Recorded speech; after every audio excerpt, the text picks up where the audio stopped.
Hello everyone, I know you watched this video to accompany you to sleep. So if you like this video, don't forget to like, comment, and subscribe.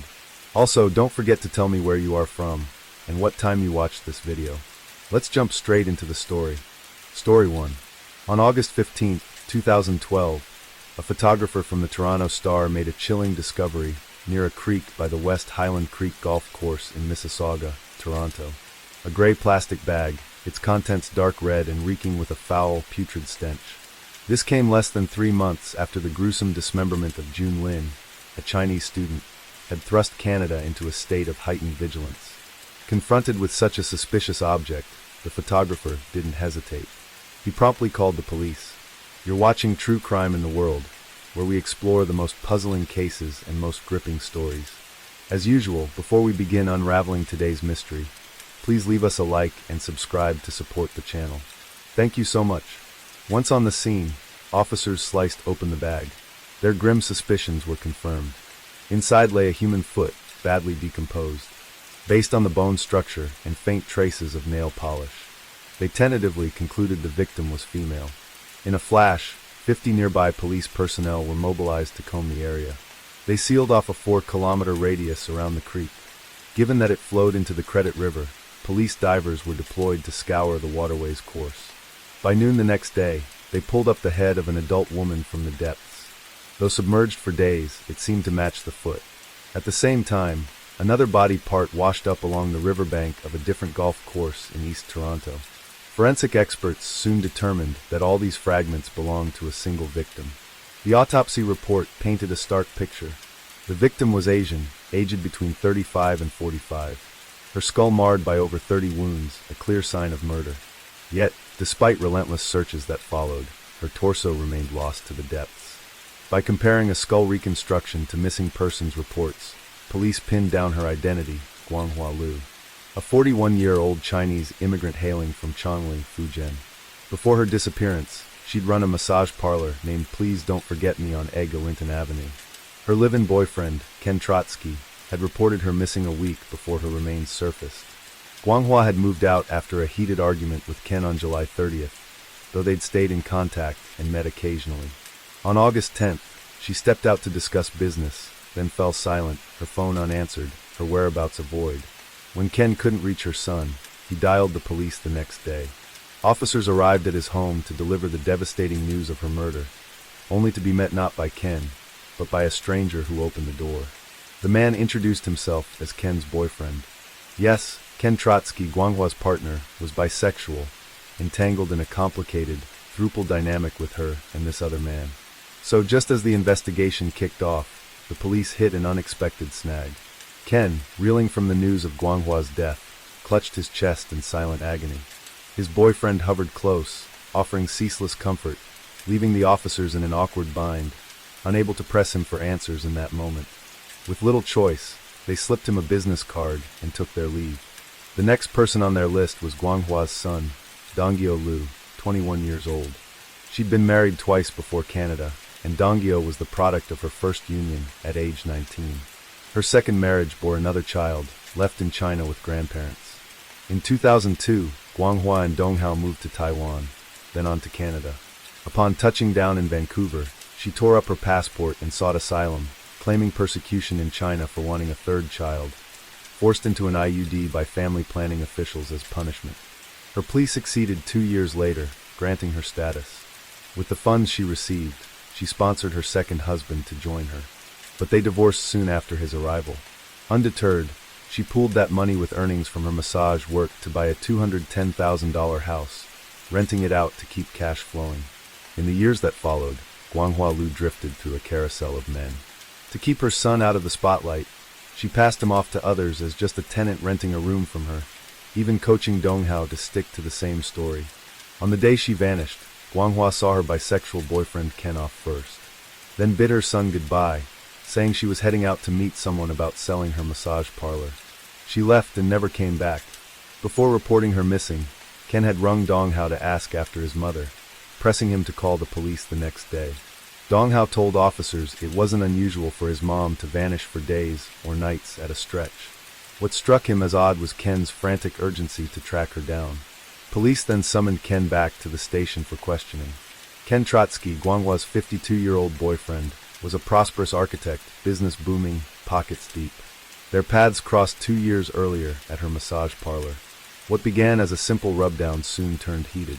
Ken warmed to the special services Guanghua dangled before him. Though gay, Ken found her offerings cracked open a new door in his life, stirring a flicker of craving. Guanghua, in turn, tasted the sweetness of the deal. He wiped out her 16,000 credit card debt, kept her flush with pocket money. But after a while, Ken grew restless, sneaking off to reconnect with old male flames, yearning to flip back to his dual-lane love mode. This sparked relentless clashes with Guanghua. Each blowout flared into a storm, only doused when Ken coughed up cash or gifts to smooth things over. Eventually, she caved, agreeing to move into his sprawling villa alongside him and his boyfriend. But only if Ken forked over an extra $30,000 for her business ventures. That business, of course, was her old game. She leased a massage joint and played madam. It was a front, a shady outfit discreetly peddling special services. Ken dropped by a few times, but neighbors kept catching him, griping that the goings-on tainted decency. Humiliated, he demanded she shut it down, igniting another explosive row. Guanghua stormed back to her own place in a huff. The night before the crime, Ken showed up at her door proposing a truce, rekindled their bond. But she'd have to ditch the parlor. He offered financial compensation. She relented, saying she'd meet a buyer the next day to hash it out. After that, and his boyfriend drove off to Port Hope, a city 100 kilometers away, where they spent days immersed in a big gathering. This time during questioning, Ken tossed out a fresh lead. Before disappearing, Guanghua had mentioned shifting an old TV and stand from her parlor to her ex, Chuan Shijiong. Ken had met this ex once. Though he didn't speak Chinese, he could tell Guanghua treated Quancher like dirt, more beast than man. Police then tracked down Quancher Jiang, a 39-year-old from Shanghai, China. Slight in build, he bore a glaring scar across his forehead. Recent, unmistakable. Facing officers with a translator's aid, he stayed eerily calm, recounting the tangled web of love and hate with the late Guanghua. It was the second soap opera splash the cops had to swallow. Quancher had once been a cruise ship cook. When it docked in Montreal, he jumped ship, claiming asylum as a Catholic persecuted by his homeland. 2 years later, he won status. With that, he sponsored his aging mother for a visit, then deftly secured her asylum too. Not long after, Chuenchi landed a factory job in Toronto, renting a room from Guanghua. There, he sparked a romance with a coworker, while Guanghua shacked up with a black boyfriend. Soon, Chuenchi and Guanghua started trading glances. Sparks flew fast, a volatile mix bursting into flames. Months in, she claimed she was pregnant, demanding he dump his girlfriend and claim her child. Chuenchi, blindsided by this fling's fallout, balked. He wouldn't saddle his faultless girlfriend with betrayal or stoop to such a heinous sin. He pressed her to abort, she resisted, and they tussled hard. To calm her, Chuenchi whisked her to New York, showering her with gifts. He talked her into the abortion, vowing to ditch his girlfriend and commit. Guanghua went through with it at a clinic, but his promise evaporated like mist. He dodged and weaseled out. Then he uncovered a bombshell. The young guy lurking around wasn't a tenant, but her flesh and blood son. Chuancher pulled the timeless card, "My mom won't stand for it." He claimed his mother flat out forbade him, marrying a twice-wed woman with 2 kids, threatening to keel over dead if he dared. With that, Chuancher cut and ran, leaving Guanghua seething at the old hag down to her bones. Yet post-split, they kept a friends with benefits tie alive, trading cash and favors, even after she moved in with Ken. Once, she fed Ken a yarn about visiting Ken in China, pocketing his cash to jet off with Chuenchi for a grand San Francisco spree. Later, after clashing with Ken and moving out, her first instinct was to crash at Chuenchi's. He agreed 5 days a week, but weekends were off limits. His mom, a nanny elsewhere, came home then and refused to see her. Guanghua's disappearance, it hit on a Friday. After spinning this soap opera saga, equal parts tawdry and tragic, he finally got to the day Guanghua vanished. Around 7 p.m., she dropped by to talk TV. They ate dinner together, then he drove her back to the parlor. He claimed he saw Ken roll up to fetch her, and that was the last he saw of her. He urged police to grill Ken, but they knew he was spinning lies. That night, Ken was in Port Hope, 100 kilometers away. Backed by over a dozen witnesses with his boyfriend, nowhere near Toronto. Silent, they locked eyes on Chuenchi. Why the deception? Why shove the spotlight onto Ken? Then, out of the blue, an officer fired off. What's with that scar on your forehead? Chuenchi, cool and collected till now, faltered. I fell moving stuff last week, he mumbled. But police weren't fooled. That long, straight gash scream knife, not a tumble. In the days that followed, police pored over surveillance footage from a convenience store near Chuenchi Zhang's home. The tapes revealed a chilling sequence. On the evening Guanghua Lu disappeared, she entered his house alongside him, but never walked out. The next afternoon, Chuenchi dragged a hulking bin from the residence, hefted it into his car, and drove off. When he returned, the vehicle was empty. Citing evidence needs, police confiscated his cell phone. After restoring deleted data, they uncovered a handful of erased messages tied to Guanghua, including one from Ken asking about her whereabouts, details Chu and she had conspicuously left out during his initial station interview. Forensic experts dug deeper, finding he'd wiped several photos post-crime. Recovered, they showed him posing with the late Guanghua Lu, snapped just days before her vanishing. Why scrub these? The backdrop held the answer: Credit River, the very spot where her body parts later surfaced. Chuenchi had sworn to police he hadn't been there in over a decade. Yet, behind their captured smiles loomed the exact site where her head and hands were eventually dredged up. Barely 2 hours after his phone was seized, officers staking out the Jiang residence reported frantic activity. Chuenchi and his mother tearing up carpets and the car's trunk lining, scrubbing the doorway with bleach. If there was nothing to hide, why such Herculean effort? To stop further evidence destruction, police obtained a search warrant. Stepping into Chuenchi's house, a sharp chemical stench assaulted their senses from the basement. A patch of floor stood out, its tiles jarringly mismatched. Prying them up revealed a dark blood stain. Under luminol's glow, the living room lit up with scrubbed blood traces. A drawer yielded a bloodied glove. The wardrobe bore wiped stains. They found a gray plastic bag, identical to one from a dump site. Experts noted the wardrobe blood was spatter, likely from a forceful slash. Forensics pegged the weapon as a 12 to 15 centimeters blade, weighty, heftier than a steak knife, lighter than an axe. I'd bet if they'd seen the thick-backed cleavers we Chinese use in our kitchens, their description would have been a breeze. In Chuenchi's trunk, faint DNA traces matched the victim. No amount of washing could erase it all. Police arrested Chuenchi on the spot, charging him with first-degree murder. Evidence secured, they handed the house keys back to his mother, letting her resume life there. Come September 3rd, another clue bobbed up. A box floating on Lake Ontario. Forensics confirmed it held Guanghua's torso. Its design and color, a dead ringer for the bin Chuenchi, hauled off on camera.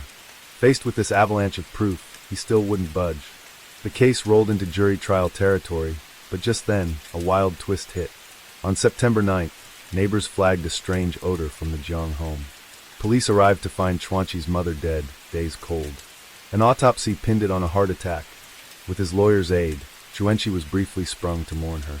Post-funeral, he abruptly demanded to spill everything to police.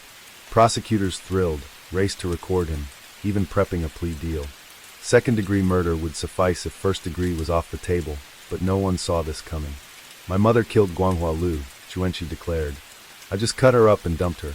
I had nothing to do with the murder. Prosecutors' eyes bulged. Chuenchi had just dropped the case's biggest soap opera splash yet. That day, Guanghua swung by to chat about the TV. Chuenchi urged her to stay for dinner. Then his mother burst in, livid at the sight of her. As we've hinted, these women were like oil and fire. Her meddling had fueled their feud. Once, she'd accused Guanghua of swiping heirlooms, a claim Guanghua shot down flat. That night, a kitchen spat turned ugly. Shouting gave way to shoves. Chuenchi rushed to intervene. But in the fray, Guanghua snatched a knife, slicing his forehead. Bleeding, he dashed to the bathroom for a bandage. 10 odd minutes later, he emerged to horror. Guanghua sprawled in a blood pool in the living room, his mother wild, knife in hand, slashing and ranting, out of control. Minutes passed. She cooled off. Shocked, mother and son hashed out a plan, dismember and dispose. Chuenchi claimed he'd lied to protect her. With her gone, he'd bear it all to claim. This startling new twist sent the prosecution into a relentless scramble for evidence. After all, no one had pegged a woman over 70 as the potential killer until now. On June 10, 2014, the trial of Chuenchi Jiang for the murder of Guanghua Lu finally commenced. The air buzzed with speculation. After all the twists, what surprises could this tangled case still hold? An autopsy on Chuanqi's mother revealed a grave heart condition, severe coronary artery disease, with one major vessel clogged 90%. Her family doctor testified that, prior to the crime, she'd been prescribed vasodilators. Could such an elderly woman, frail and ailing, deliver over 40 stab wounds to a victim? Both doctors deemed it highly unlikely, especially against a robust, healthy woman in her 40s. Physically, she simply couldn't have pulled it off. The nanny's employer added weight to this. She described Chuanqi's mother as reserved, meticulous in her work, but frail. Not a figure of strength. These details began steering the case in a direction unfavorable to the defendant. By the third day of the trial, Chen Qi abruptly shifted his story once more, retracting his claim of witnessing his mother kill Guanghua. Now, he insisted she was already dead when he saw her. His mother merely stabbed her lifeless body in a fit of rage. So how did Guanghua Lu actually meet her end? You shrugged nonchalantly. How would I know? By the time I got there, she was already gone. I didn't see how my mom did it. I wasn't even in the room. Then why had he lied to police 3 times before? Chuanqi's response was defiant to the core. Why should I have to tell the truth? The courtroom hummed with shock at such brazen insolence. As the case reached its conclusion, the prosecution laid out their findings. Guanghua's arms bore 19 defensive wounds, clear evidence she'd fought back while alive. Her skull showed 31 brutal gashes, suggesting an assailant taller, stronger, and overwhelmingly dominant, pointing straight to Chuanqi, not his mother. That scar on his forehead? Likely a mark from her desperate struggle. What's more, he disposed of her head, the key to identifying her and pinpointing her cause of death. At the farthest site, a calculated move hinting at premeditation. The dump locations were no random picks. They had been carefully chosen. Facing this chaotic, soap opera tangle of a case, the jury retreated for 3 days of closed-door deliberation. Their verdict? Guilty of second-degree murder, life in prison, no parole for 18 years. 7 of the 12 jurors urged the judge to impose the maximum penalty for second-degree murder, 25 years without parole, perhaps driven by sheer disgust at the sordid affair. The trial also featured a witness, a Chinese woman living upstairs from the Zhongs. She testified that on the night of the crime, she'd heard the whine of an electric drill and odd, heavy thuds echoing from below. The next morning, she spotted Chuanqi's mother sweeping the stairs, her face a blank mask, and as a strange blend of disinfectant and burnt incense wafted from the basement. She recalled a tidbit from a temple visit during a trip. Burning incense could supposedly ease vengeful spirits from sights of unjust death, keeping them from haunting the place. Connecting this to the mother's sudden heart attack right after Guanghua's killing, a shiver ran through her. Story 2. On August 21, 1989, 2 brothers from a privileged lineage seized the spotlight of public outrage when they brutally turned on their own parents in a savage act of violence. The motives behind their crime have fueled heated debate for decades. Now a case that seemed buried in the past has roared back to life, reignited by Netflix's latest series. Now we revisit a saga that once rocked America and, over 3 decades later, still burns as fiercely as ever. The Menendez brothers' murder of their parents. You're watching True Crime in the World, where we explore the most puzzling cases and most gripping stories. As usual, before we begin unraveling today's mystery, please leave us a like and subscribe to support the channel. Thank you so much. 90210. This zip code ranks among the priciest on the planet, a gleaming emblem of the American dream at its zenith. Sunlight bathes pristine streets lined with towering palms, stretching skyward in perfect rows. Here, every square inch radiates opulence. Each mansion stands as a monument to power and wealth. Beverly Hills isn't just famed for its riches, it boasts enviable security. So when a brutal murder shattered this enclave, it sent shockwaves across the U.S. and beyond, rattling the world. That Sunday evening, August 20th, 1989, the mansion at 722 Elm Drive lay cloaked in stillness. Even the rustle of palm fronds barely whispered through the air. Moonlight glinted off windows, casting a faint, ghostly glow. But that serene calm shattered with a frantic emergency call. What happened? What's going on? Someone's killed my parents. Within minutes, police sirens pierced the night, squad cars racing to the multi-million-dollar estate. Inside, dim lights lent an eerie hush, the silence so thick it choked the air, like the house itself had morphed into a colossal tombstone. When officers stepped into the family's common room, The sight froze them in their tracks. Jose Menendez, the mansion's patriarch, slumped on the sofa, the back of his head blown apart. Nearby, Kitty Menendez lay crumpled on the rug, her body riddled with bullet holes. Crimson streaks oozed down the wall above, dripping with a chilling, hollow sound. The stark clash between the carnage and the home's lavish elegance jolted the seasoned officers. Some, with decades on the force, had never witnessed such savagery in this gilded zip code. Outside, the Menendez brothers collapsed on the lawn, sobbing uncontrollably, while the elder tried to recount the horror, but choked on his words, voice breaking. Eric, the 18-year-old younger sibling, wailed with such raw despair it tugged at the officers' hearts. Despite oddities at the scene, the brothers' utter devastation disarmed suspicion. To police, Lyle and Eric Menendez were simply shattered victims.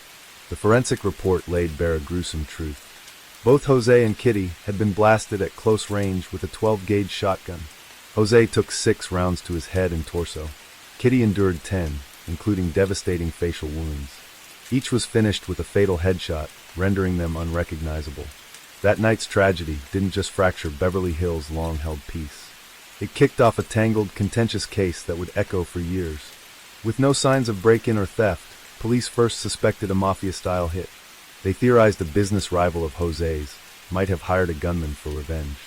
A first-generation immigrant, Jose Menendez had clawed his way to the American dream, rising to a titan in the U.S. entertainment industry, an ascent that inevitably bred enemies. Born in 1904 in Havana, Cuba, Jose hailed from a prestigious family of lawyers and doctors. His father was a pro soccer player who ran a renowned accounting firm. His mother, a Cuban swimming champ, racked up medals and a spot in the Sports Hall of Fame. Jose had 2 older sisters. As the only son, his mother pinned high hopes on him, drilling toughness and masculinity into him from a young age. Her strict upbringing forged a steely, sometimes overbearing nature in Jose. Neighbors even nicknamed the young boy Little Overlord. That relentless drive later propelled his career to dazzling heights. But it also sowed seeds of discord at home.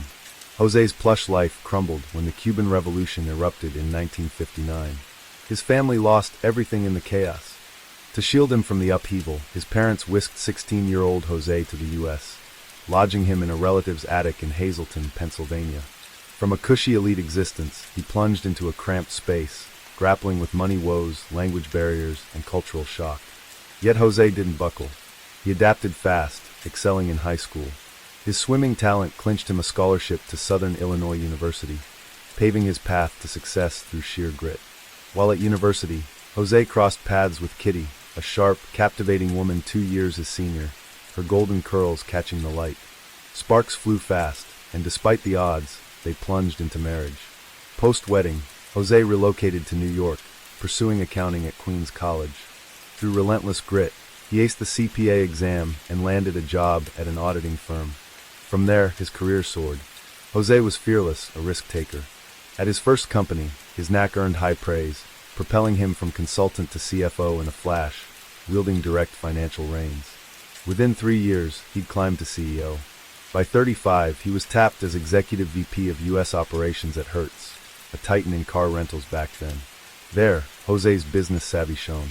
He boldly enlisted football legend O.J. Simpson as Hertz ad campaign face. A move that paid off instantly, vaulting the brand to new fame and spiking revenue. When RCA acquired Hertz, Jose shifted to their music division. In under a year, he rose to COO of RCA Records. Under his helm, RCA incorporated deals with icons like country legend Dolly Parton and boy band sensation Menudo, cementing its industry clout. These triumphs not only built Jose's corporate renown, but amassed him a colossal fortune. When RCA acquired Hertz, Jose shifted to their music division. In under a year, he rose to COO of RCA Records. In under a year, he rose to COO of RCA Records. Under his helm, RCA inked deals with icons like country legend Dolly Parton and cementing its industry clout. These triumphs not only built Jose's corporate renown, but amassed him a colossal fortune. Jose's first son, Lyle, arrived in 1968, followed by Eric in 1970. By then, Jose had it all. A dazzling career, a joyful family the envy of all, an immigrant clan risen to elite status through sheer hustle and smarts, a legendary businessman father, a steadfast mother, a Princeton-bound eldest son, and a younger poised for Stanford. To the world, the Menendezes epitomized the American dream. How could a picture-perfect family plummet into such a ghastly tragedy? Had Jose's icy, ruthless business tactics triggered a deadly reckoning? Yet, as the investigation burrowed deeper, the truth that emerged jolted everyone far beyond their wildest guesses. At first, police honed in on Jose's rivals. His steely, even brutal approach had undeniably made enemies aplenty. Lyle and Eric fueled this angle, openly voicing fears that their parents had fallen prey to a mafia vengeance. Eric went so far as to name Noel Bloom, a California entertainment figure with deep gang ties, as the killer, citing a fierce clash with Jose over a deal gone sour. Terrified they'd be next, Lyle and Eric fled Beverly Hills, barricading themselves in a five-star hotel. Live Entertainment, Jose's former company, picked up the tab, lavish suites, chauffeured luxury cars, and a private security squad shadowing the Menendez brothers. But here's a twist worth noting. In home murders, police typically zero in on those closest to the victims first. Stats bear it out. Over 90% of such cases tie back to someone familiar, often family. Yet in this case, cops shelved that lead early. Why? At the scene, the Menendez brothers' raw anguish left an indelible mark, conveying genuine shock at their parents' demise. Plus, motives seemed elusive. Both reveled in wealth, with glittering futures ahead. Killing their parents would be like torching their own golden ticket. Then came the stunning reversal. No 3-year mourning followed.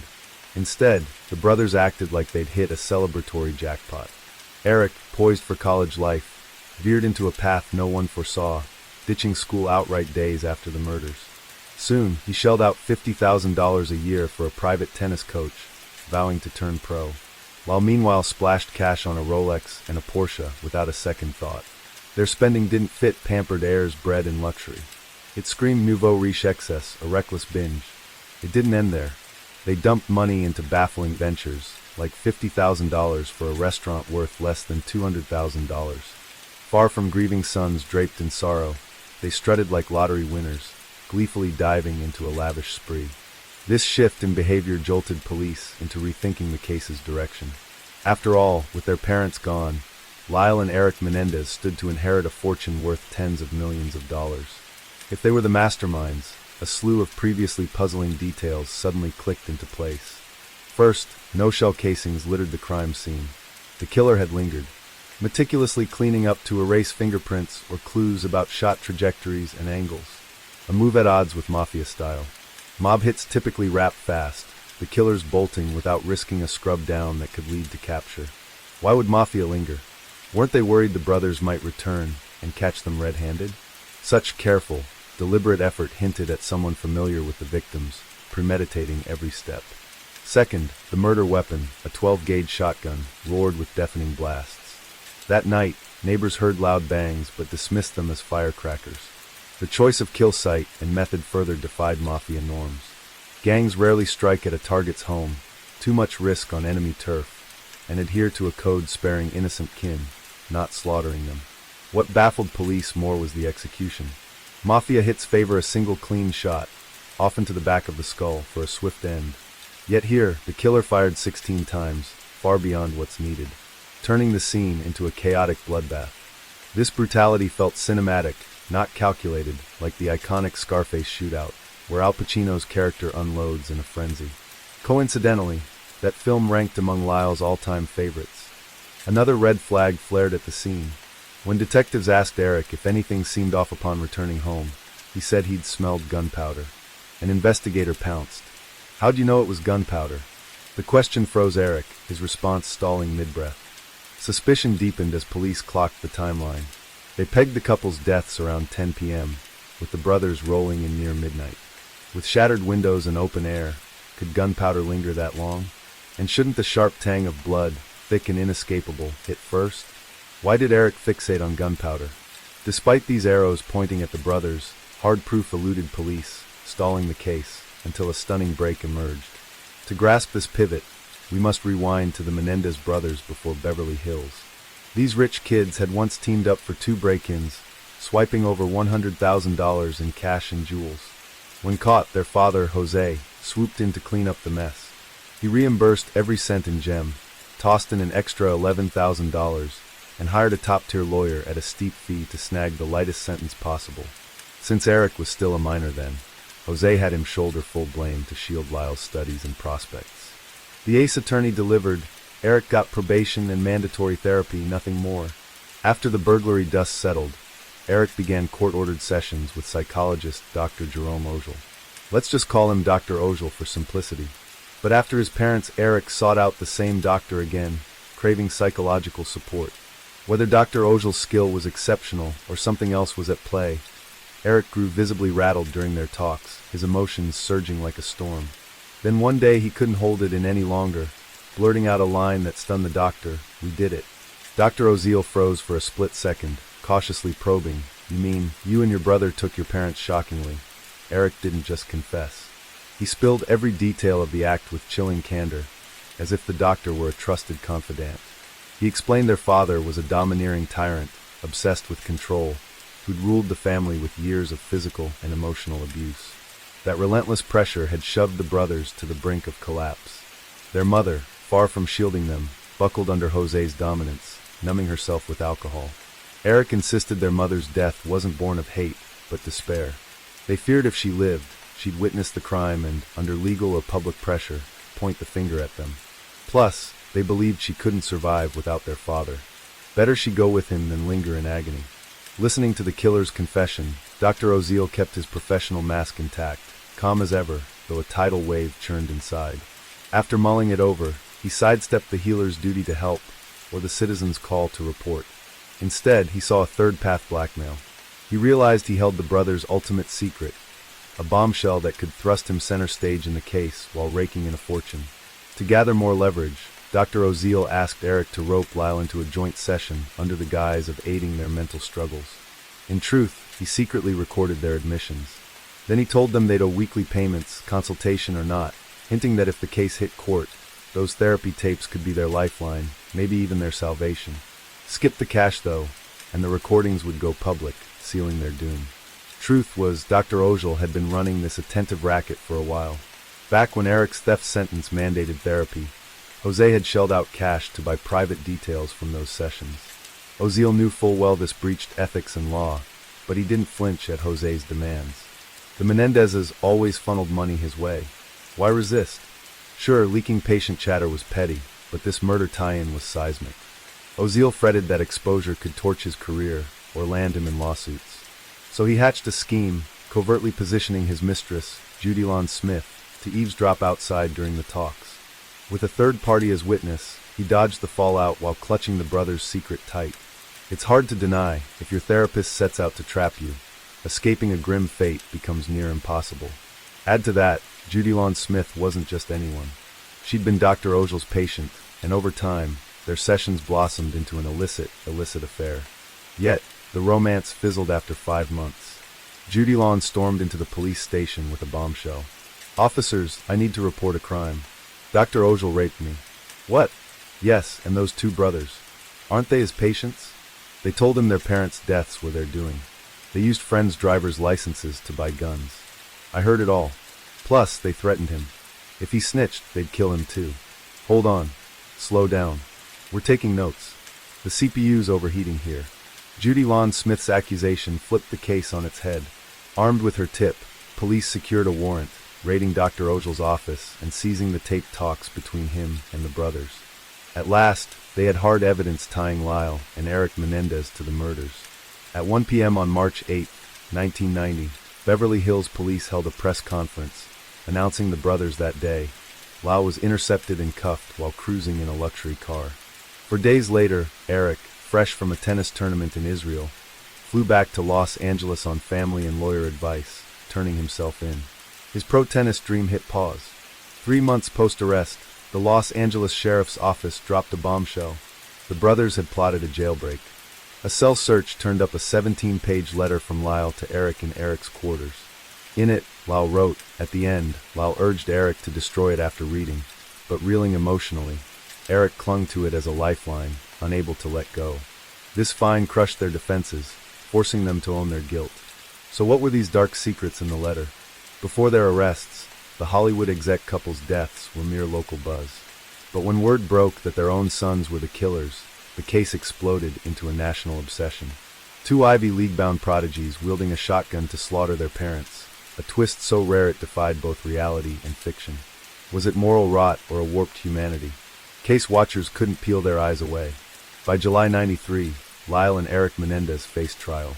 Outside, crowds jostled, reporters swarmed, cameras and mics primed. The spectacle dubbed the trial of the century.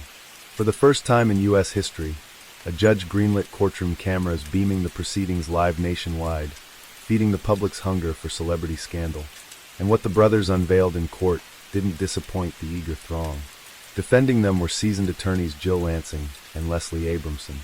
Jill, Lyle's counsel, had previously softened their burglary rap.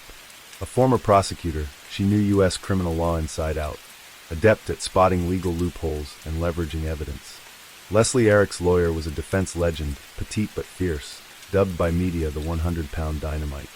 She thrived on high-stakes youth cases, once turning Yale student Richard Herron's premeditated murder into an emotional lapse, slashing a life sentence to 8 years. In the Menendez case, their teamwork shone.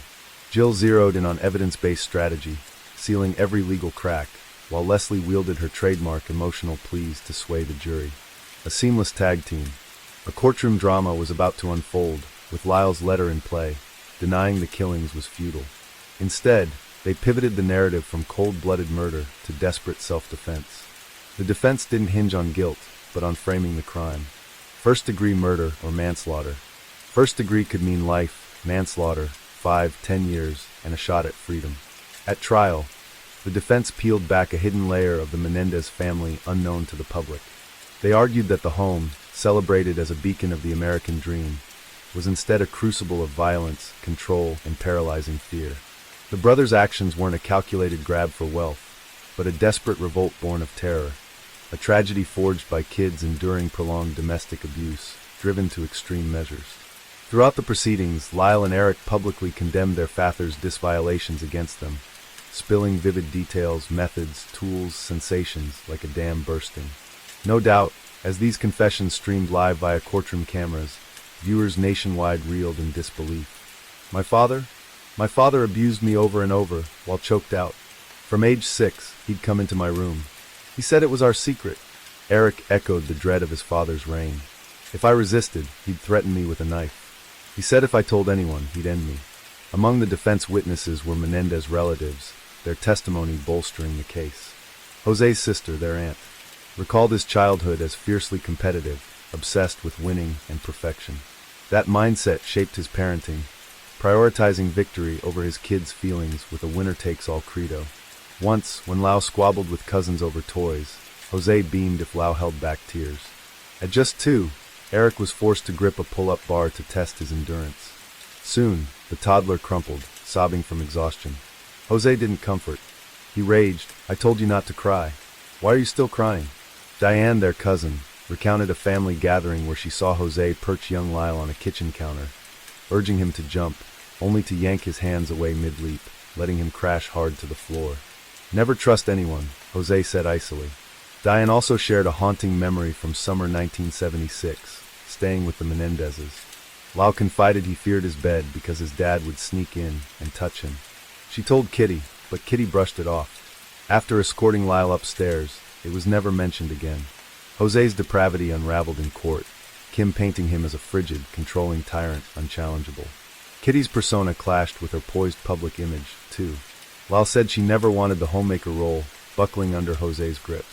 That stifling life warped her emotions. She'd snapped at Lyle from his earliest years, even hurling objects at him. In 1986, Kitty uncovered Jose's 8-year affair, a devastating blow that shattered her, spiking her moods and pushing her behavior to reckless extremes. Netflix's series captured a striking scene, Kitty and Lyle clashing, her yanking off his wig in a family showdown. "It's real." Lyle confirmed it in court. At 14, hair loss hit him hard, forcing him to pricey salons for costly wigs to mask it. So secretive was his shame that even Eric didn't know. 5 days before the murders, during a heated row, Kitty lost it, screaming, flailing, and ripping Lyle's wig off in a fury Eric witnessed. Lyle felt not just pain, but searing humiliation. Trapped in their father's abuse and their mother's volatility, the brothers treaded a daily tightrope of dread. Their act wasn't cold. It was desperate defiance. If money drove them, they could have bided their time. As sole heirs, Jose and Kitty's fortune was theirs eventually. Killing them wasn't just needless. It courted colossal risk, though the defense's plea stirred sympathy beyond evoking pity. They had to prove the brothers genuinely believed their lives hung in the balance, that their drastic move sprang from fear and self-preservation. So, what sparked them to turn on their parents? Let's rewind to a few days before the murders. Eric had just received his Stanford acceptance letter. A flicker of hope, a glimpse of freedom from his father's iron grip. He thought it meant escape. No Stanford. If you go anywhere, it's a local school, and you'll live at home. No dorms, Jose barked, his tone brooking no debate. Eric turned to Lyle, his last lifeline, spilling his anguish. After listening, Lyle mustered the nerve to confront their father in the study. Their voices clashed, loud enough to reach Kitty, who rushed in, only to blurt out in a panic that she'd long known what Eric endured. The realization hit like a thunderbolt. Their mother had known all along, but turned a blind eye to their suffering. Fear and fury surged in Lyle. He told Eric, "We can't just sit here waiting to die. If we don't act, one day they'll kill us." The realization hit like a thunderbolt. Their mother had known all along, but turned a blind eye to their suffering. Fear and fury surged in Lyle. He told Eric, "We can't just sit here waiting to die. If we don't act, one day they'll kill us." Spurred by desperation and a primal will to survive, the brothers resolved to strike. They swiped friends' driver's licenses and, that Friday afternoon before the killings, drove to a sporting goods store, buying a shotgun. On the night of the murders, Lyle told Kitty they were leaving home for good. A shouting match erupted, drawing Jose's attention. He loomed at the stairwell, his face a storm cloud, glaring coldly and ordering Eric upstairs. Eric hesitated but obeyed. Jose stormed into the living room, slamming the door, leaving Lyle alone, heart pounding. Staring at that shut door, Lyle sensed an unseen threat brewing. He raced up to Eric. "It's now." The defense insisted that years of torment had frayed the brothers, plunging them into extreme emotional disturbance. Yeedy. They'd misjudged their father as an imminent lethal threat, acting rashly out of fear and self-preservation. But was this the truth as the defense claimed? The prosecution flatly rejected it. The brothers' victim tales were fabrications. Lawyers spun yarns to lighten their guilt. Unsupported by independent proof, they resembled a meticulously crafted defense ploy. Their calculated moves like stealing IDs, buying the gun, scrubbing the scene and faking an alibi, torched any insanity plea, showing cold control not chaos. So, the defense pivoted to a nimble attack, ED. They dropped claims of lost control, instead arguing to the jury that the killings stemmed from emotions ignited by a dire moment. The prosecution's rebuttal was razor-sharp and unyielding. After all, the murdered couple couldn't defend themselves, leaving the brothers free to spin an unverifiable tale, painting them as victims. But what's the cold reality? They meticulously planned the killings to seize their parents' vast fortune. The prosecution unveiled a damning piece, a script Eric co-wrote with his friend Craig, titled Friends. In it, an 18-year-old protagonist, handsome, mature, needs big money for a grand goal, and murders his parents to scam insurance. Tellingly, Eric attached a handwritten note, revealing the character's burning lust to inherit wealth. Post-murder, Craig instantly clocked the script's opening scene, mirroring that fatal night, a chilling echo of Eric's criminal mind and motive, not mere chance. He'd mentally rehearsed the crime. The prosecution dropped another bombshell. Didn't you say they'd inherit eventually? No rush needed? Well, here's why they acted. They knew their father planned to rewrite the will. This key evidence came from Jose's estate executor, who testified that days before his death, Jose confided he was cutting his sons out of the inheritance. When cautioned about family fallout, Jose replied, "I've told them they get it."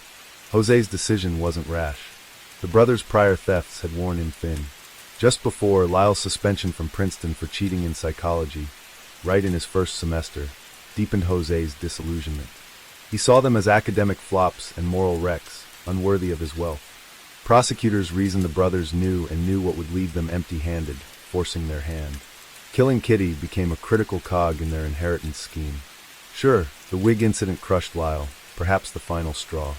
The executor added that days after Jose's death, the brothers hired a computer expert to erase will-related files from his PC, claiming a hacker breach. On the abuse claims, the prosecution raised fierce doubts. Before their defense lawyers stepped in, the brothers never hinted at this to shrinks or kin. Even key witness Judilon Smith, who eavesdropped on Oziel's talks with them, never heard abuse mentioned. These allegations only surfaced post-arrest. Too convenient a coincidence? Yes, an aunt and cousin testified, but no hard proof like witnesses to Jose's alleged depravity backed it up. Don't forget, these brothers were seasoned liars. From that 911 call, they performed like Oscar contenders, masterfully steering the investigation off course. In 990s America, societal grasp of abuse was nascent. Jose, a polished tycoon, fit the mold of success. Lyle and Eric, dashing rich, hardly matched the victim's stereotype. In court, their accusations against Jose faced broad skepticism, a recurring jab. If he was so abusive, why not leave sooner? Eric countered, "We were tamed. Dad convinced me I'd never break free." But the jury's men balked at this. In the vote, all male jurors leaned toward first-degree murder. Unconvinced men could suffer such crimes. Female jurors, though, tended to buy the brothers' trauma, arguing it merited leniency. This stark gender split left the jury deadlocked after over a month, forcing the court to declare a mistrial. Just before the retrial began, a seismic American case reshaped the brothers' fate. O.J. Simpson's acquittal. That verdict sparked widespread distrust in the U.S. justice system, piling unprecedented pressure on prosecutors and judges.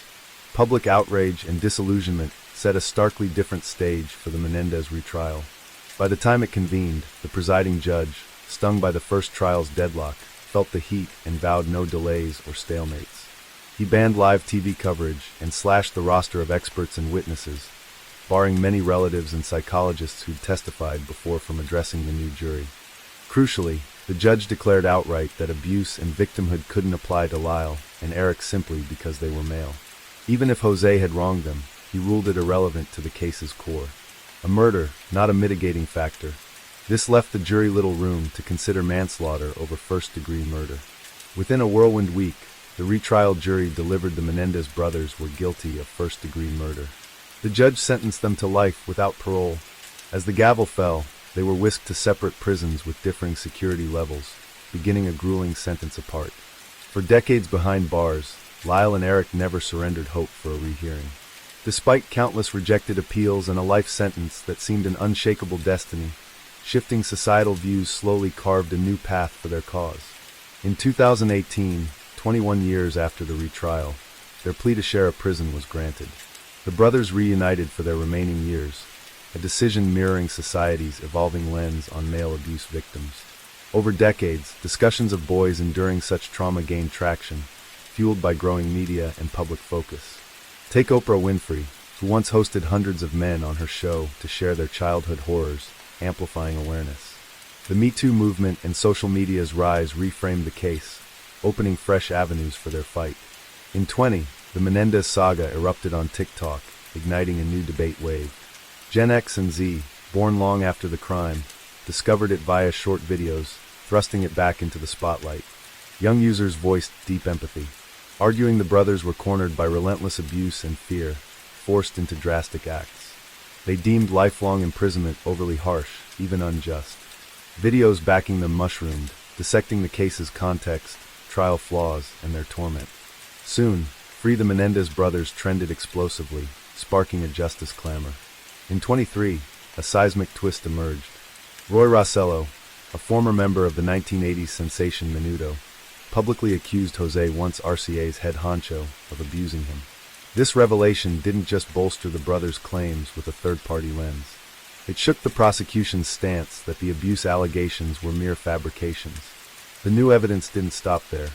A letter Eric penned to his uncle 8 months before the murders surfaced unexpectedly. In it, he poured out the agony of his father's violations, details aligning precisely with their cousin's trial testimony. Yet this uncle never mentioned the letter in either 90s trial, and passed away in 2003, shrouding its silence in mystery. Armed with these revelations, the Menendez brothers filed for a writ of habeas corpus, hoping to overturn their sentences. In September 2024, Swiss Seed and MS 2024, Netflix dropped Monsters, the Lyle and Eric Menendez story, reigniting public fascination with the case. Yet many viewers felt it cast Lyle and Eric as ruthless heirs, killing for wealth. The brothers fired back, slamming the series as riddled with lies and defamation. In October, Kim Kardashian voiced support, arguing they deserved a second chance. Intriguingly, her stance drew wide notice and stirred fate's ironies. As noted in prior episodes, her father, Robert Kardashian, was O.J. Simpson's close friend and defense lawyer. Simpson's trial arguably swayed the Menendez case. His acquittal fueled public backlash, pressuring the justice system to swiftly convict the brothers. Post-arrest for his wife's murder, Simpson even sat in a cell next to Eric's, where they swapped stories. Their ties ran deeper. In the 1980s, Jose, then Hertz's CEO, signed Simpson as its face, linking their families across decades. That same October 24th, Los Angeles DA George Gascon proposed a retrial, and even their release, citing their decades in prison and a family eager for a holiday reunion. Some though saw politics at play. Gascon lost his November re-election bid soon after. The new DA's stance remains unclear. Meanwhile, the Los Angeles Supreme Court slated a resentencing hearing for January 30th, 25, giving the incoming DA time to weigh in. Over 30 years old, this murder case isn't just a legal riddle. It mirrors society's evolving lens. As fresh evidence emerges and awareness of domestic abuse deepens, the debate transcends a single crime, testing justice's fairness and human complexity. Story 3. We're diving into the tale of a legendary diamond and a daring heist that shook the world. Diamonds have long been coveted for their steep mining costs, the rarity of high-quality rough stones, and their timeless symbolism of wealth and love. In the late 90s, the discovery of a 77-carat rough diamond sent shockwaves through the global market. It was swiftly snapped up by a colossal jewelry conglomerate.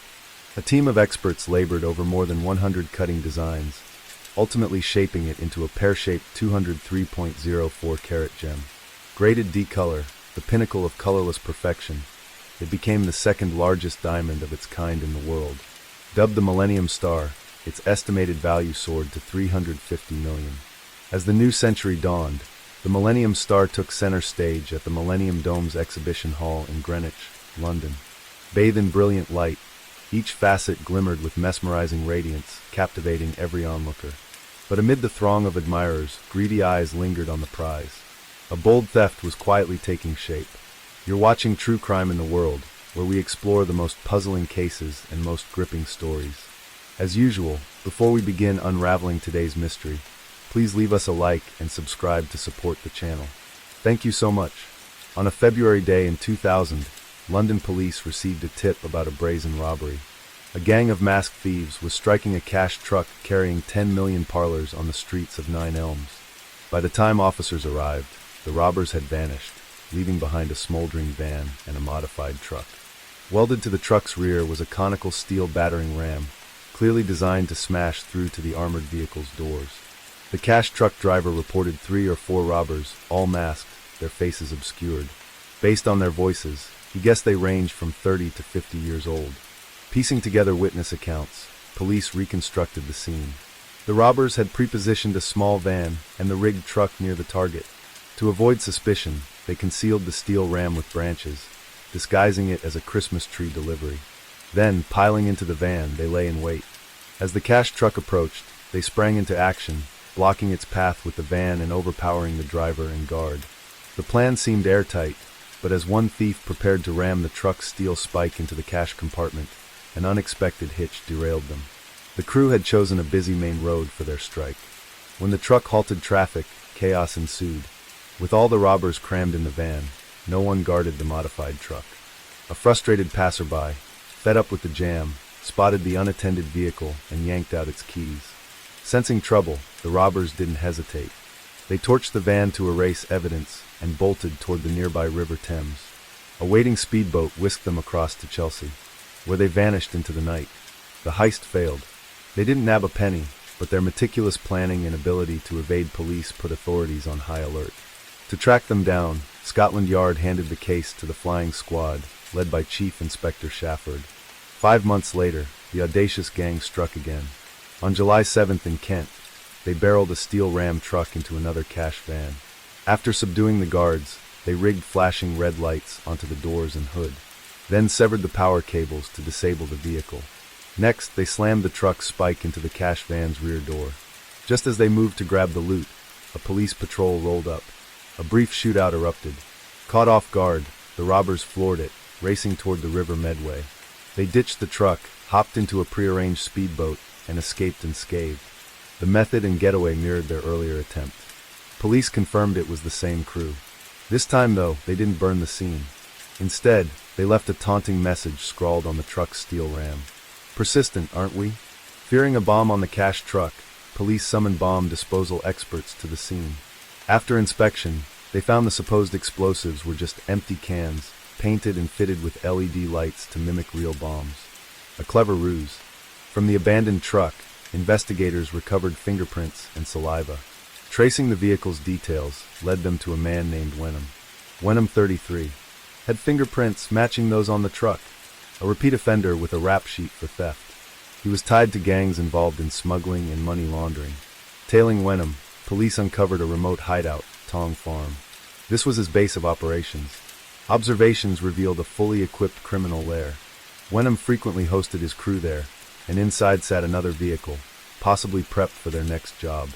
Further investigation unveiled 3 more gang members, Bateson, 40, Cochran, 49, and Millman. All were hardened criminals with decades of priors. Millman, in particular, had served time for illegal weapons possession and was the group's key supplier of arms and tools. Chief Inspector Shafford opted for patience, holding off to avoid tipping them off, biding time for the perfect moment to nab the entire crew. A month and a half after the second heist, on August 25th, Millman, one of the robbers, drove a van carrying the same speedboat used in their prior escapes to the farm. At the same time, police stumbled on a curious detail. Wenham had bought a ticket to the Millennium Dome. Situated on London's Greenwich Peninsula, the dome was a sprawling exhibition and entertainment hub, built to herald the new millennium. Spanning roughly 170 football fields, it opened on January 1st, 2000. Inside, theme zones housed diverse exhibits and activities, alongside eateries, shops, and daily grand performances, drawing throngs of visitors. Why the dome?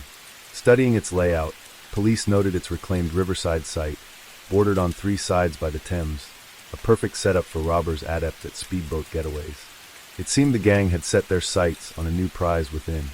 With this lead, Chief Inspector Shafford sprang into action. Under the pretext of busting a drug ring, Shafford planted officers in the dome's surveillance room. Undercover cops mingled with tourists, tracking Wenham's every move, all without his knowledge. At first, Wenham meticulously studied the security setup at the ticket checkpoint. Then, blending into the crowd, he entered the central exhibit hall.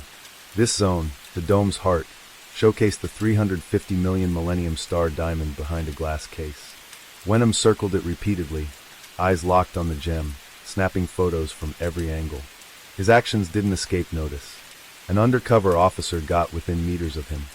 These signs convinced Shafford the gang's true target was the Millennium Star. If they stole this priceless jewel, it'd be Britain's most staggering heist ever. Shafford called an emergency meeting, launching a sting-dubbed Operation Magician. To ensure absolute safety, police contacted the diamond's owners, requesting they swap the real gem for a replica.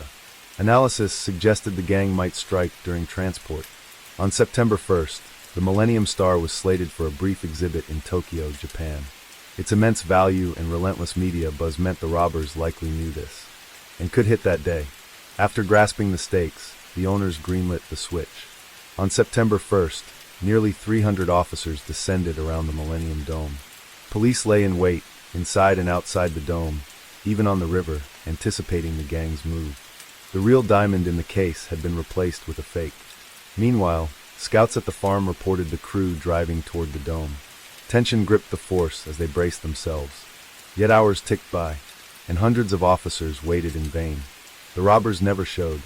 Shafford reluctantly called off the operation. The sting, costing hundreds of thousands of pounds, yielded nothing. Unbeknownst to police, 2 other robbers had slipped into the dome's exhibit area.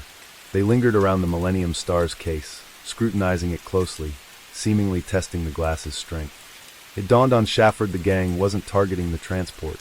They planned to snatch the diamond right from the dome. Catching their intent, Shafford pivoted, redirecting forces to fortify the dome's interior. The dome's management balked. Crowds of visitors filled the space, and a shootout could spell disaster. After tense negotiations, they relented, allowing armed units to take concealed positions inside. That day, after the exhibit closed, the real Millennium Star was safely shipped to Japan. Police later learned why the robbers stood down. Their speedboat's propeller had malfunctioned. Too cautious to proceed, the gang scrapped the plan. Rather than pounce, police kept their distance, quietly monitoring, letting the small fry swim to catch the bigger fish. Certain the crew would strike again. A month later, tailing Millman paid off. He'd bought a new boat for $2,000, towing it back to the farm. The invoice listed the buyer as T. Diamond. Terry was Millman's first name. Diamond replaced his surname, a mocking twist. Clearly, they hadn't abandoned their quest for the Millennium Star. While awaiting the Diamond's return, a fifth member emerged, Karaki, 32. Unlike his seasoned counterparts, he had no priors. Recently, his real estate business had tanked, cash flow drying up, driving him to join the gang. Karaki's role was to check the speedboat's engine, ensuring it ran smoothly to avoid another flop. The others honed their skills, practicing with a stolen modified bulldozer. It was evident this machine would play a starring role in their next scheme. As time passed, the Millennium Star exhibition in Tokyo, Japan concluded. The Diamond returned to London, resuming its display at the Millennium Dome. Police had no choice but to station round-the-clock guards. The gang's visits to the dome grew frequent, though they seemed to appear only during specific hours. After analysis, police cracked their pattern. These times aligned with the Thames high tides. Whenever the river swelled, the robbers lurked near the dome. Pooling all their intel, police pinpointed November 6th as the gang's likeliest strike date. Chief Inspector Shafford mobilized forces to the dome and set the plan in motion. The real Diamond was swapped for a replica once more, and much of the dome staff was replaced with undercover officers. Inside, 40 armed police waited, some concealed behind false walls nearby. 60 more armed officers lined the Thames, 20 patrolled the river by boat, and the operations commander stood watch in the surveillance room, anticipating the big fish to bite. At 7 a.m., scouts at the farm reported the bulldozer rolling out, followed by a white van hauling the newly bought boat. The robbers were finally making their move, but an unforeseen snag hit. As the gang's vehicles neared the dome, a major road was snarled by a traffic accident. Police lights flashed, and officers managed the scene. Ever cautious, the robbers abruptly turned back. Watching it unfold, Shafford masked his frustration but held firm, betting they'd try again the next day. The police stayed put, lying low. Repeated empty-handed ops weighed heavily on the force, even catching the eye of higher-ups. Shafford faced mounting pressure, but vowed this would be the final deployment, and it would succeed. Tuesday, November 7th at dawn, police redeployed per the prior day's plan. At 8:43 a.m., as predicted, the gang geared up and left the farm. This time, everything clicked. On a side street, the bulldozer and van split paths. Some robbers drove the bulldozer straight for the dome, while the white van peeled off in the opposite direction. Reaching the riverbank, they launched the boat into the Thames. One stayed aboard, idling for his crew, unaware that police tracked their every step. At 9:29, the bulldozer lumbered past a construction site near the dome. For minutes later, they struck. The machine roared to life, smashing through concrete barriers and barreling into the plaza, toppling a 15-foot gate. It charged toward the Millennium Star exhibit, for robbers rode aboard. Halting, one leapt off, hurling smoke bombs and pepper spray canisters. Thick smoke and acrid fumes billowed out, blinding the surveillance cameras. 2 robbers rushed the display case, while the others stayed on the bulldozer as backup. At the case, one swung a sledgehammer, battering the bulletproof glass. His partner fired a nail gun into the cracks, widening each breach with every strike. Unbeknownst to them, inside sat a mere replica of the Millennium Star. Just as success seemed within reach, a busload of schoolchildren rolled up for a dome tour. To protect them, police sprang into action, swiftly ushering the kids to safety. With the scene secured, Shafford gave the order.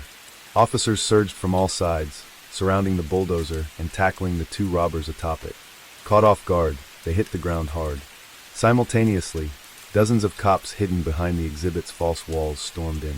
The blasted shockwave knocked the pair at the case flat. Police pounced, pinning them down. Across the river, the boat driver didn't stand a chance. Peering toward the chaos, he was blindsided by a police speedboat. Before he could react, officers had him in custody. A search of his craft revealed gallons of gasoline, proof they'd planned to torch it post-heist. Meanwhile, the van driver waiting across the river and the gang's ringleader directing from the farm were nabbed. Every member fell into the net. The operation ended flawlessly. No casualties among police or dome staff. Beyond the 5 known robbers, police nabbed 2 more. Adams, who had joined the gang a day prior, and Meredith, the boat driver. A seasoned mariner, Meredith had been hired with a 10,000 promise. In this case, police had nailed the gang's playbook, executing a textbook sting worthy of its code name, Operation Magician. A year later, in November 2001, the case hit the Central Criminal Court of England. Wenham and his 6 accomplices faced robbery charges. Through the trial, Cockram and Bateson emerged as the masterminds. Under questioning, Bateson fingered his brother-in-law as a co-conspirator. A dome security guard, the brother-in-law had tipped Bateson that a tycoon was willing to pay top dollar for the Millennium Star. He'd supply inside intel. Bateson would swipe the gem. They'd split the profits after the sale. Trusting family, Bateson jumped at the deal, planning to hand it off post-theft. But testifying, the brother-in-law denied it all, insisting he'd never leaked info and accusing Bateson of slander. Police found no evidence tying him to the plot. At trial, Meredith, the boatman, claimed ignorance of the gang's aims. A day before the heist, Cockram approached him, offering debt forgiveness and cash to steer the boat.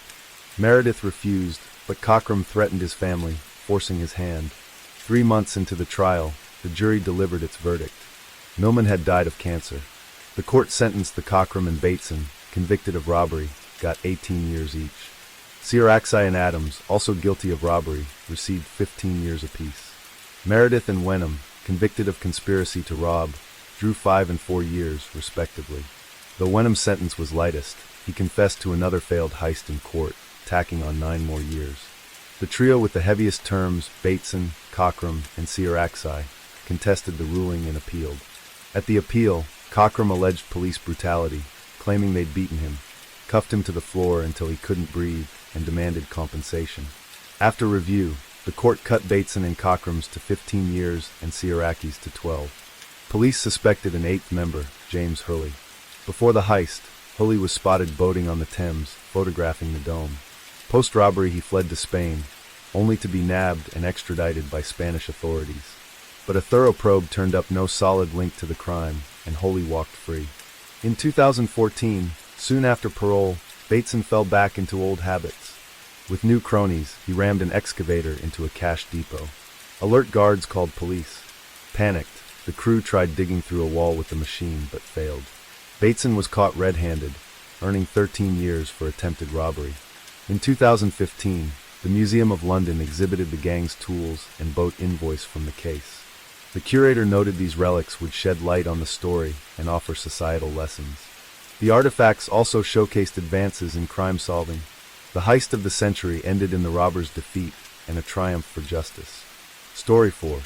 You hear stock market genius names like Warren Buffett, George Soros, or Koguchi Ginzo might flash to mind. But today we're diving into a new breed, a modern marvel, Takashi Kodagawa, a Japanese trader whose jaw-dropping feats have etched his name in legend. In Japan's cutthroat trading circles, everyone knows him. At 22, he was just another third-year college kid, nothing special. By 24, he'd turned $13,000 1.6 million yen, into 1.6 million US, 200 million yen playing stocks.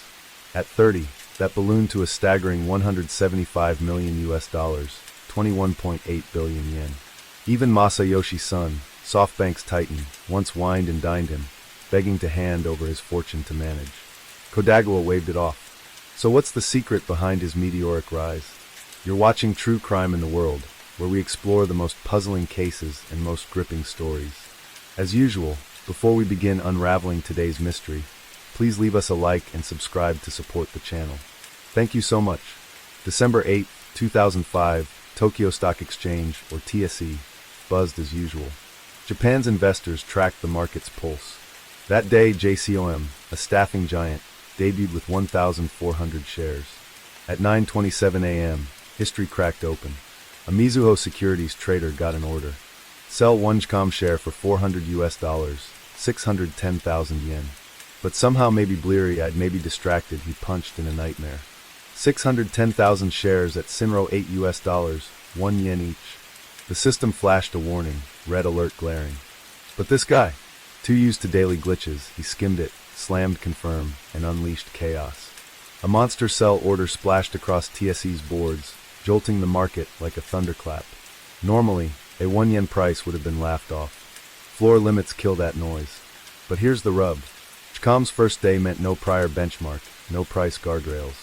That freak short sell hit, and Chcom's stock nosedived. $7,200 US dollars, 900,000 yen, to $5,400 US dollars, 672,000 yen.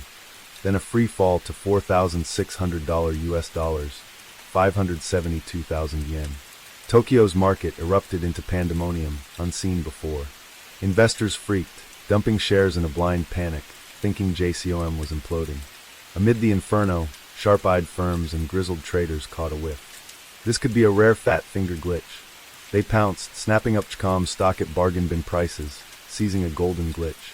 Fat finger error, a finance buzzword for trades botched by sloppy keystrokes, can whip prices and volumes into a frenzy, sometimes with brutal fallout.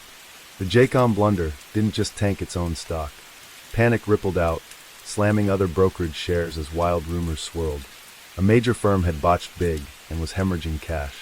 By the end of that chaotic session, the Nikkei, Japan's market heartbeat, plummeted 301.3 points, a gut-wrenching nosedive signaling trouble across its top-tier firms. A quick primer, the Nikkei's the pulse of Japan's stock scene, tracking the heavy hitters driving its economic engine. Here's the kicker. The Mizuho Securities trader clocked his screw-up just 85 seconds in. Fingers flying, he fired off 3 cancel requests. Too late, Tokyo Stock Exchange's software glitched hard, spitting back every plea to undo it. That snafu etched itself into Japan's financial lore, a stark lesson that even cutting-edge systems can choke on human error. Those cancel pleas hit TSE's desk, but the staff threw up their hands. We can't just nix a done deal. Needs a maze of reports and big boss sign-off. Mizuho knew waiting for red tape would be a slow bleed out. They went bold, buying back JCOM shares to stem the flood, clawing at the damage. The reverse orders hit, and JCOM stock shot up like a rocket. By 9:43 a.m., it spiked to 6,200 USDQs, 772,000 yen per share, a dizzying rebound. Even with that scramble, 96,236 JCOM shares landed. In other traders' hands. Problem? JCOM only issued 14 F100 shares, meaning trades outpaced reality by 6.6 times. Market rules are blunt. Sell it, deliver it. But with phantom shares in play, what now? Mizuho couldn't just conjure stock out of thin air, could they? In the end, Japan's Securities Clearing Corp laid down the law. Cash, not shares, would settle the mess. They pegged the payout at 700 US dollars, 912,000 yen per share. Chcom's price tag right before that infamous glitch flipped the market upside down. You can bet Mizuho Securities brass were sobbing in the bathroom. Losses hit like a tsunami, nearly wiping them out. But the stock game's a brutal beast. One player's ruin is another's jackpot. As we hinted earlier, savvy firms and battle-hardened traders sniffed out the fat finger flub fast, pouncing on JCOM shares at rock-bottom prices, raking in a windfall that'd make your head. December 14, 2005. Public outrage and government heat bore down hard. Big dogs like UBS, Nikko Cordial, Morgan Stanley Japan, and Lehman Brothers Japan stepped up, vowing to cough up their freak profits from that glitchy gold mine. But not everyone played ball. Some brokerages and funds balked at wiring cash straight to Mizuho. Legally, that's a handout, they argued. Our shareholders could sue us blind for mismanaging assets. By February 2006, after tense backroom battles, a truce emerged. A win-win fix. Japan Securities Association birthed a special fund to steady the market's wobbly legs. Those who had cashed in on the error chipped in. No direct handouts to Mizuho, dodging legal blowback from ticked-off investors. The cash patched some of Mizuho's bleeding, offsetting illicit gains. But the firm still drowned in losses, tallying hundreds of billions of yen, dwarfing their prior year's haul. Small fry traders? They hit the lottery. Japan's government couldn't strong-arm them into refunds, just a signed asset report. And boom, their Skyfall profits were legit. That glitch minted Takashi Kotegawa, a household name across Japan overnight. When Chcom's big shareholder list dropped post-cash settlement, jaws hit the Takashi Kotegawa lone wolf, had snapped up 700 shares in a frantic 16-minute window at floor prices. As Mizuho yanked the stock to $6,200, 72,000 yen, he offloaded 100 quick, then sat tight, cashing out the remaining 6,000 at a stratospheric 7,000 US dollars, 912,000 yen each. In one lightning-fast trade, Takashi Kotegawa netted a cool 16 million US dollars, 2 billion yen, cementing his spot as Japan's biggest single-day retail investor ever. From that moment, the world dubbed him J-Com Man, a nickname born from this legendary heist. But snagging 700 shares in a heartbeat? That's no small fry move. Truth is, before the fat finger chaos hit, Takashi was already sitting on billions of yen. His stock trading wizardry had stacked his fortune high. Takashi Kotegawa came into the world in 1978, Chiba Prefecture, Japan, a regular kid from a regular family.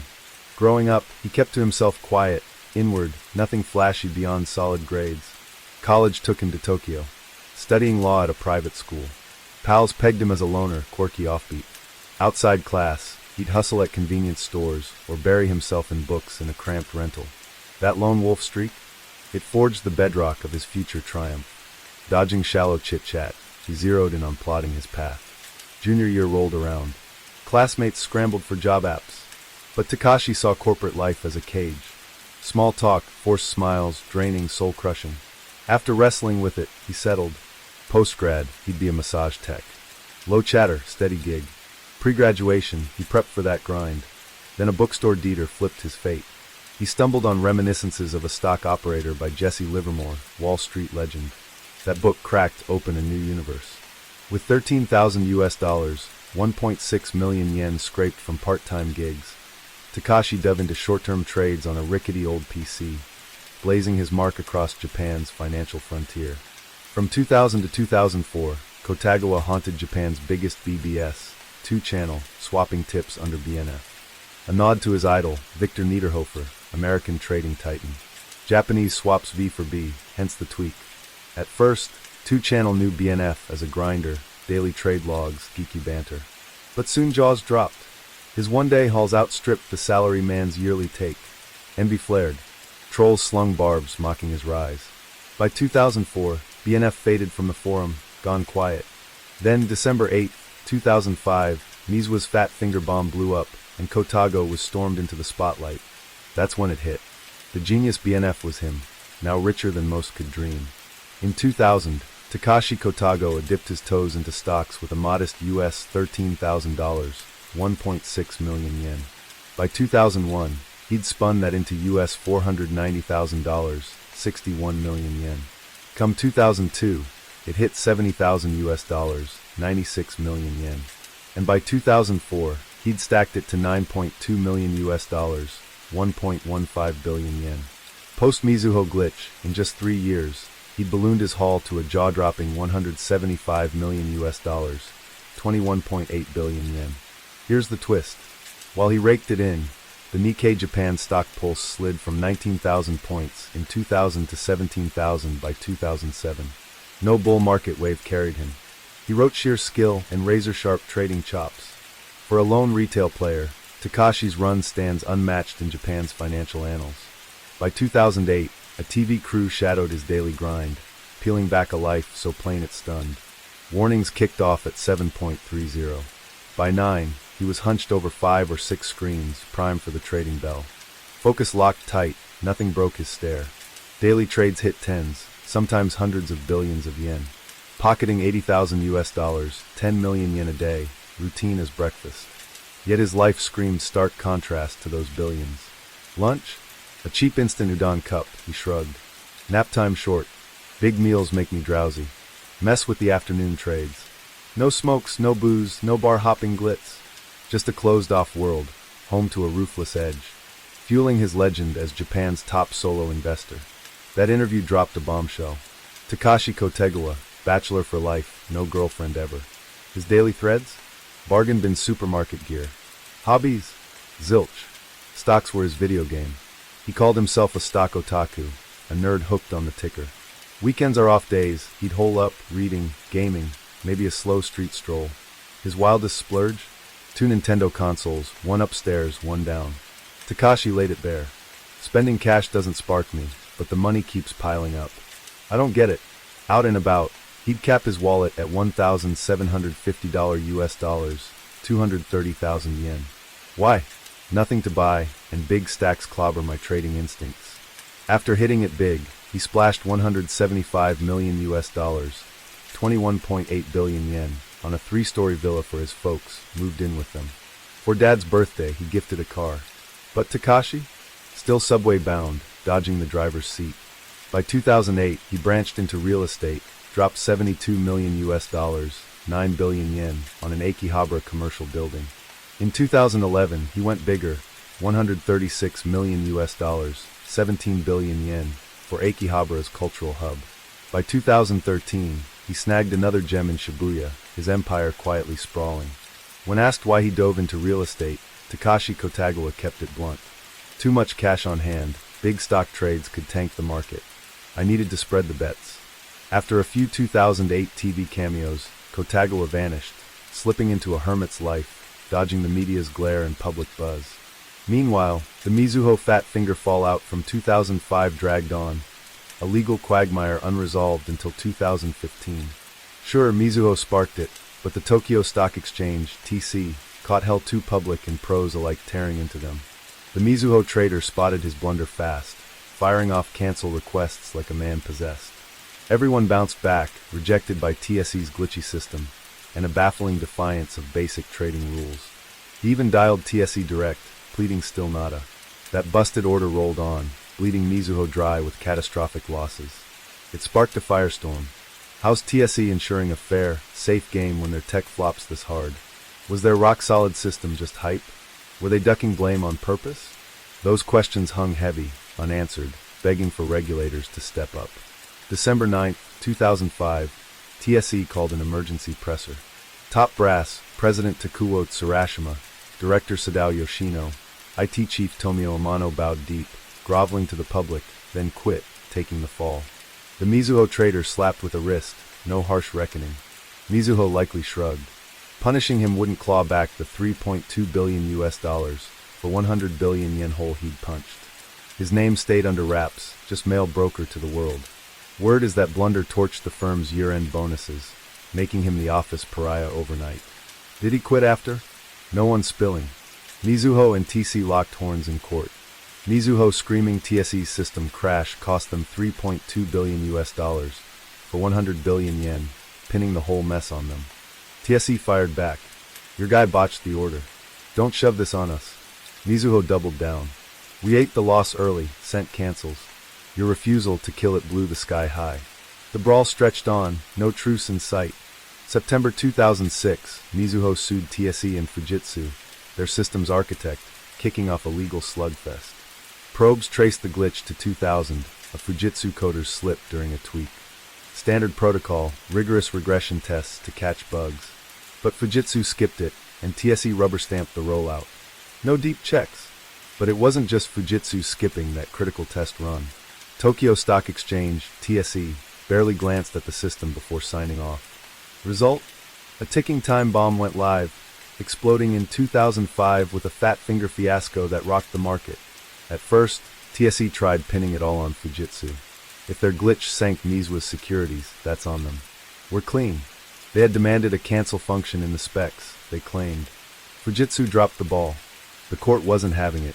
If that logic holds, they scoffed. Microsoft, the global software king, would owe billions till Bill Gates wouldn't recognize his own empire. A razor-sharp jab at TSE's flimsy dodge, dripping with sarcasm.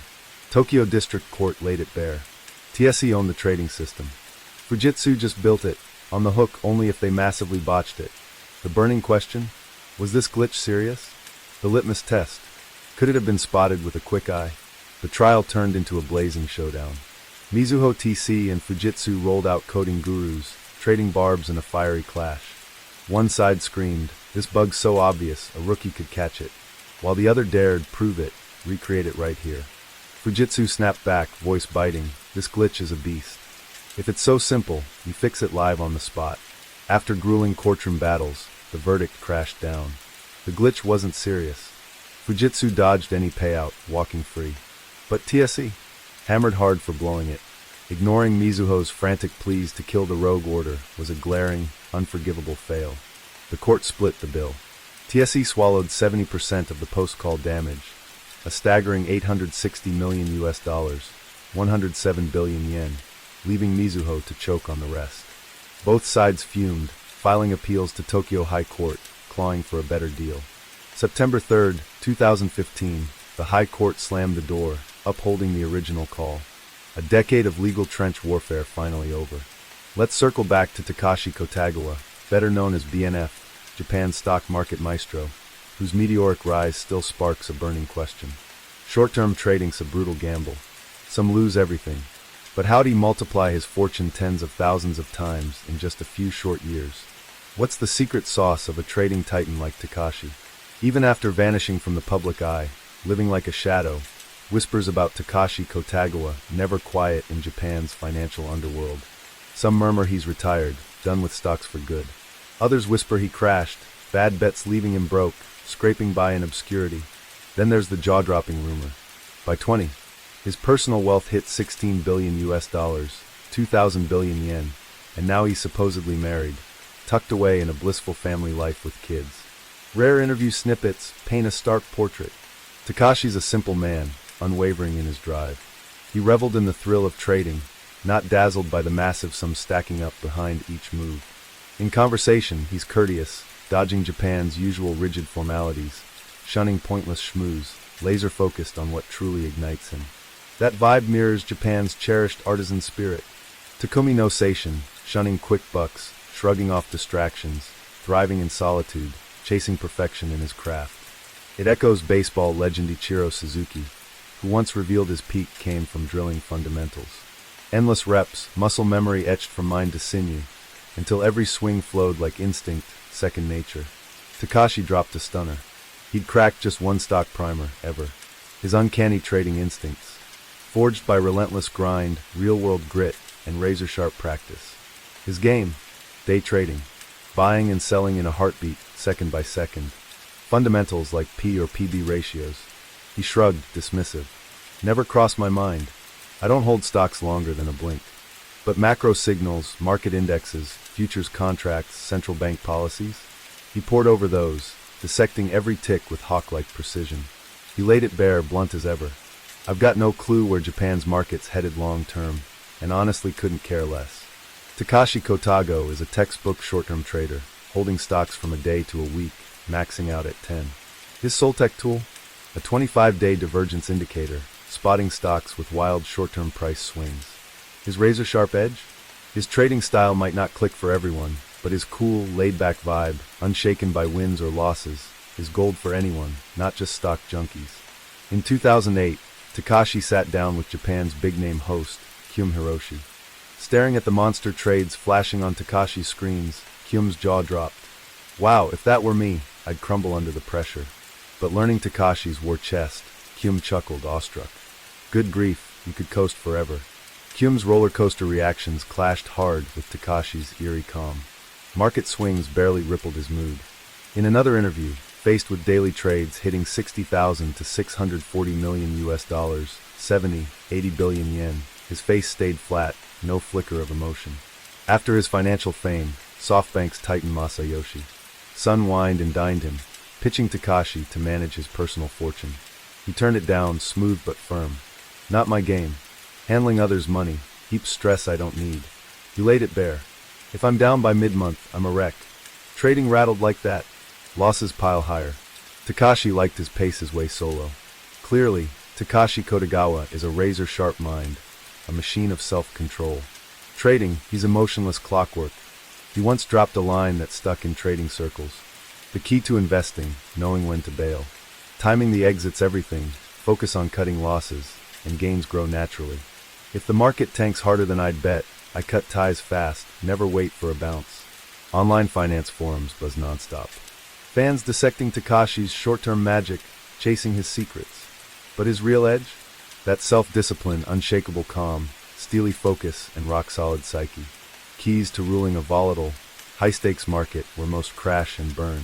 Story 5. On April 17, 2003, a fire broke out in Brockton, Plymouth County, Massachusetts, USA, sparking a chain of tragedies and shocking events that left an indelible mark of sorrow on an Asian American family.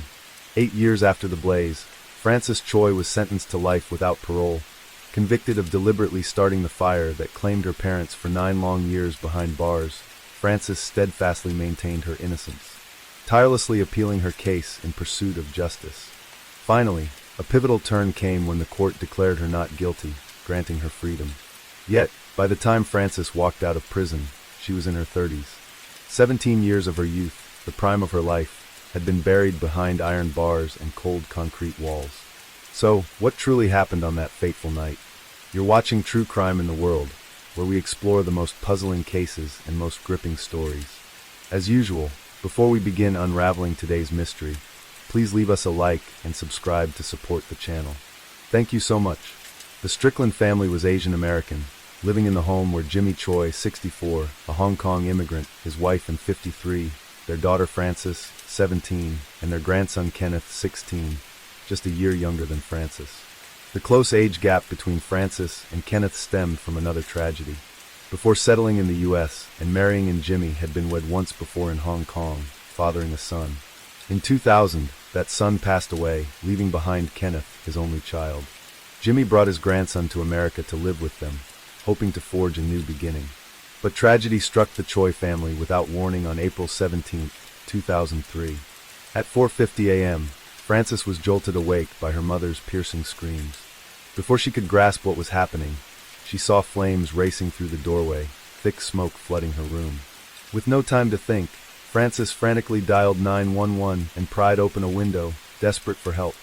Within minutes, the Brockton Fire Department arrived, battling to extinguish the inferno. They managed to rescue the 2 teenagers trapped on the 2nd floor, Frances and Kenneth. But Frances' parents, Jimmy and Ann, remained trapped in the master bedroom. When firefighters reached them, both were unconscious, overcome by smoke and searing heat. After evacuating the victims, police launched an investigation at the scene. From the evidence they gathered, they quickly determined this was no accident. Firefighters reported a pungent stench of gasoline the moment they breached the front door. At the site they discovered 4 containers, 2 powdered milk cans, and 2 of the soda bottles, all reeking of gas. The fire had erupted from within the house.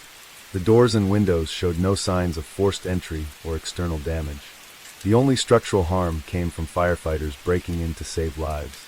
Based on the destruction, the master bedroom, home to Jimmy and Ann, suffered the worst, followed by Frances' room, with Kenneth sustaining the least.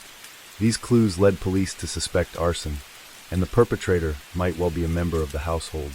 Police raced to the hospital to question the survivors. The tragedy deepened when they learned, and had succumbed to massive smoke inhalation. Jimmy was rushed to another facility in critical condition, but he too didn't survive. Frances and Kenneth meanwhile escaped with minor smoke inhalation and no serious injuries. Under questioning, both teens insisted they knew nothing about what sparked the fire. By 5 p.m., police asked Frances to inspect the property damage at the charred house, but she declined. Later, she reconsidered and wanted to return home, only to discover that all belongings had been removed and the house sealed off. To assess anything, she'd need to visit the station. As part of the investigation, police seized the clothes Frances and Kenneth wore during their escape. From this, they uncovered 2 critical leads that shifted the case's trajectory. The first clue emerged from the fleece pants Frances wore that night. Police dogs detected traces of gasoline on them. This was a pivotal piece of evidence, casting suspicion on Frances as a potential culprit in the fire. The second breakthrough came under the bed in Kenneth's room, where investigators uncovered 2 handwritten notes detailing an arson plan. Armed with these findings, police believed they had the key to cracking the case. The first plan recovered at the scene was a meticulous blueprint for using gasoline to ignite the blaze. It listed 12 critical steps, including how to conceal the fuel, where to place it for maximum effect, and precise instructions for setting the master bedroom ablaze. One note explicitly directed lighting the bathroom first, then swiftly retreating to another room. The 11th point instructed keeping a key handy, and waiting for firefighters to arrive. Should the flames grow too fierce before help arrived, the plan advised jumping out a window to escape. Most chillingly, the 12th step, marked with an asterisk, urged the perpetrator to destroy the note immediately after execution. Alongside it, a second plan involving natural gas was also discovered. This one was lengthier, with 20 detailed steps, including how to torch Jimmy, and in Choi's handwriting experts confirmed both notes matched Kenneth's near his bedroom door. Police also found a rolled-up towel, singed at the edges, likely used to block smoke from seeping into his space. These clues shifted suspicion toward Kenneth as the possible mastermind behind the inferno. Beyond the documents, police gathered testimony from a firefighter who rescued Frances from the burning house.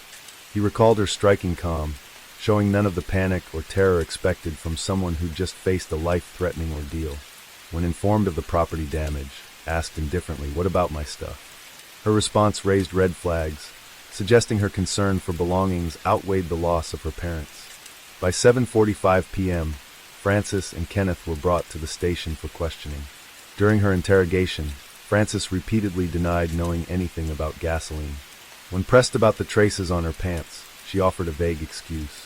Perhaps from a trip to the family basement or accidental contamination at a friend's house. Police weren't convinced. In a separate room, Kenneth initially insisted he had no ties to the fire. But when confronted with the arson plans in his handwriting, panic set in and his story shifted. He claimed the notes weren't his idea but came from a stranger, a black man, who'd asked him to write them down to pass on to others. Kenneth likened it to superstitious chain messages. Share this 10 times for good luck. Police found this tale hard to swallow. After hours of grilling, Kenneth changed his story again. He alleged that before the fire erupted, he heard noises in the living room and saw Frances emerging from the basement, clutching a bottle brimming with gas. She then demanded his help spreading it around the house, but he refused.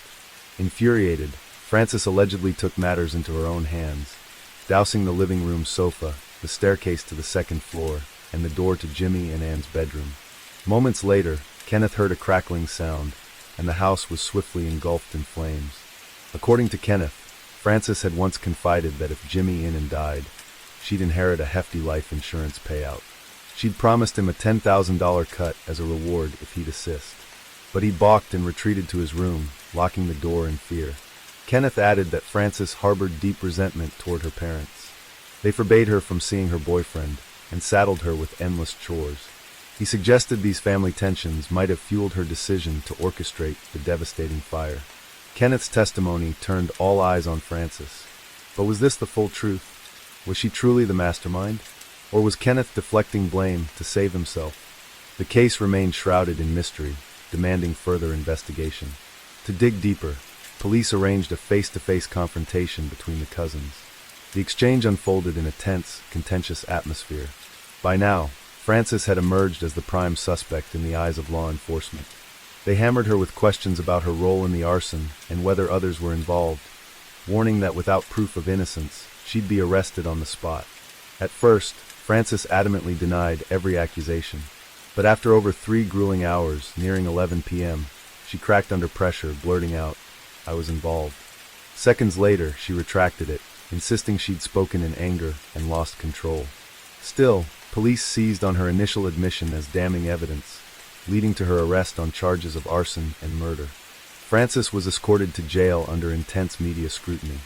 The next day, the Plymouth County District Attorney's Office, led by prosecutors Karen O'Sullivan and John Bradley, formally charged both Frances and Kenneth with 2 counts of first-degree murder and 1 count of arson. On January 24, 2008, 5 years after the fire, Frances faced her first trial. After 7 days of intense deliberation, the jury couldn't reach a unanimous verdict, hampered by a lack of conclusive evidence. The case was temporarily suspended, and Frances remained in custody, awaiting a second trial. Meanwhile, Kenneth, backed by a robust defense, was acquitted. His lawyer argued he wasn't present at the scene, had no connection to the gasoline, and had fully cooperated with investigators. The jury agreed, and Kenneth walked free from the courtroom. 3 years later, in January 2011, Frances' second trial began. This time, Kenneth, shielded by an immunity deal, emerged as the prosecution's star witness. He testified that Frances, his aunt, had masterminded the plan, instructing him to draft the arson notes and prepare 2 gas-filled bottles stashed in the basement stairwell. He claimed to have watched her douse the house with fuel, just before the blaze erupted. Yet, after days of proceedings, the jury once again failed to reach a consensus. The case dragged on, and Frances, having spent nearly 8 years behind bars, was released on bail on February 25, 2011, to await a third trial. On May 2, 2011, the third trial commenced, but 2 days prior, Kenneth, the prosecution's linchpin, fled the United States for Hong Kong, evading unrelated smuggling charges. Despite his absence, the judge permitted his prior testimony to be used in the proceedings. Forensic experts also introduced new evidence, asserting that the gasoline traces on Frances' clothes when she was rescued suggested she'd handled the fuel during the incident. After 2 weeks of heated arguments, the jury finally delivered a unanimous verdict. Frances had intentionally set the fire. She was convicted of 2 counts of first-degree murder and 1 count of arson. With this ruling, Frances received a life sentence without parole. Post-trial, she appealed to the Supreme Judicial Court. Her family insisted she'd been wrongfully accused, pointing the finger at Kenneth as the true culprit. The process was arduous and agonizingly slow. It wasn't until 2015, after 3 more years, that a breakthrough emerged when the court appointed attorney John J. Barter to represent Frances. To prepare her appeal, John immersed himself in a painstaking review of all 3 prior trials, police reports, forensic analyses, and related documents.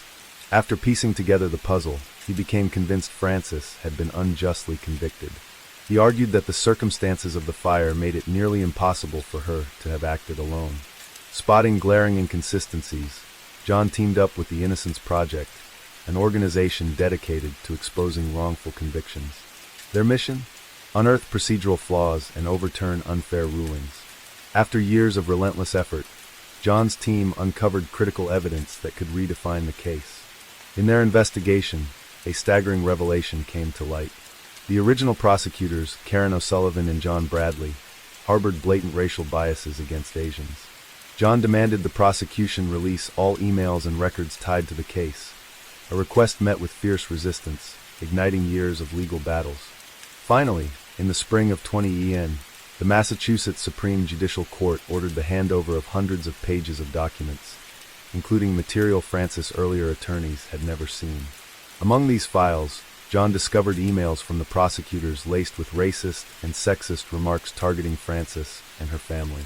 The correspondence exposed a skewed approach. They'd pursued the case with prejudice, uninterested in the full truth. Beyond this, John unearthed another bombshell. Kenneth, Frances' nephew and the prosecution's key witness, had a deep-seated conflict with Jimmy and Ann. In the months leading up to the fire, Kenneth had been accused of dealing drugs near a school, an offense Jimmy himself reported and reprimanded him for. The fallout fractured their relationship. One explosive argument even drove Kenneth to storm out of the house, and 2 had accused him of stealing jewelry. These incidents gave Kenneth a clear motive, yet police and prosecutors had deliberately buried this evidence. Even more striking, while Frances awaited her second trial in custody, Kenneth twice attempted to set fire to what remained of the Choi family home. Yet this critical detail was withheld from Frances' legal team, a glaring breach of transparency by the prosecution and police. Another bombshell surfaced in emails between the prosecutors and law enforcement. Before testifying in court, police were coached by prosecutor Karen O'Sullivan on how to answer questions to paint Frances in the worst possible light. At trial, officers claimed they'd destroyed handwritten interrogation notes because the station lacked audio or video recording equipment. But John J. Barter uncovered this as a lie. Records showed the station was fully equipped at the time, and those notes still existed. Scientific tests further revealed that Frances had no connection to the gasoline traces, while Kenneth's clothing, shockingly, had never been tested. During the third trial, the prosecution falsely claimed no gas was found on Kenneth's clothes, despite them never being examined. These discoveries exposed a cascade of grave misconduct by authorities in handling Frances' case. They raised profound questions about the integrity of the prosecutors and police, igniting hope that the unjust sentence she'd endured for years could be overturned. A female friend of Kenneth once testified that he'd confessed to her about orchestrating the arson himself, buying the gas, igniting the flames, and even staining his own clothes with fuel. He admitted his motive was revenge against his grandparents, with whom he felt no bond. Before moving to the U.S., Kenneth didn't even know Jimmy, and it existed, only aware that his mother sent them money regularly. Once living with them, he faced constant demands for cash and harsh treatment from the pair. He'd even told friends he'd been plotting to kill his grandparents to purge his resentment.